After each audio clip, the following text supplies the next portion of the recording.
लगाने से बात नहीं बनेगी। बात तभी बनेगी जब आप लोगों के मसलों का हल करेंगे। और जो आज हमने दरबार चलाया है, क्या बीजेपी 11 साल में नहीं चला सकती थी?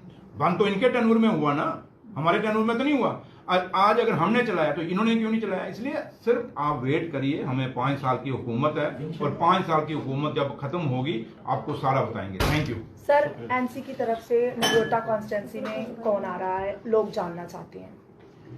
देखिए, जहां तक ताल्लुक है, नगरोटा और बडगाम दोनों सीटें नेशनल कॉन्फ्रेंस जीतेगी और धूमधाम से जीतेगी। और जब जीत के आएगी उसमें आपको पता चल जाएगा हमने किसको खड़ा किया और किसको यहाँ पे। सर, अभी सबने अपना नामांकन पत्र जो है वो भर दिया है, तो कौन आपकी नामांकन पत्र जो है वो भर दिया गया है? दिव्यानी राणा की तरफ से आज ही नामांकन पत्र भरा गया है, तो एनसी की तरफ से कौन सा कैंडिडेट उतर रहा है? अच्छी बात है, ये आपको सारा एनसी की तरफ से कौन सा ना, ये मीडिया में जब बताएंगे, ये पार्टी के स्पोक्समैन खुद बताएंगे, पार्टी लीडरशिप खुद बताएगी। क्या आ रहा है कोई एनसी की तरफ से भी? बिल्कुल आएगा जनाब, आएगा बिल्कुल। दोनों जगह बडगाम और नगरोटा दोनों जगह लोग होंगे हमारे, लेकिन आपको वेट करना होगा और आपको जल्दी ही पता चल जाएगा। दोनों जो है हमारे कैंडिडेट जो है, नेशनल कॉन्फ्रेंस मजबूती से नगरोटा में भी इलेक्शन लड़ेगी और मजबूती से ही बडगाम में भी इलेक्शन लड़ेगी और दोनों की दोनों सीटें हमारी होंगी। आज की पत्रकार वार्ता के बारे में बताइए। नहीं, पत्रकार वार्ता नहीं थी, जस्ट ये लोग आए और मेरी बाइट लेना चाहते थे। और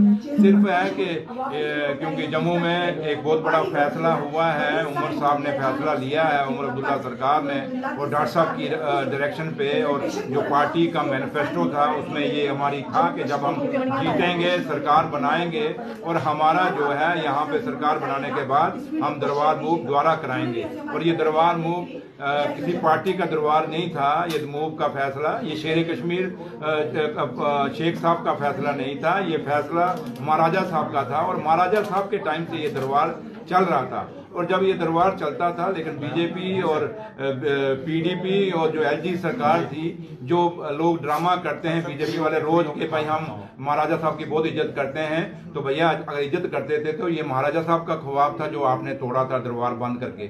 महाराजा करण सिंह साहब ने भी कितनी बार कहा कि दरबार मूव होना चाहिए। तो इसलिए ये ना महाराजा साहब के हमदर्द हैं, ना जम्मू कश्मीर के लोगों के हमदर्द हैं, और ना ही जहां से 28 सीटें जम्मू सूबे से जीती हैं वहां के हमदर्द हैं। ये हमदर्द हैं अपने परिवारों के, अपनी फैमिली के और अपने बिजनेस के।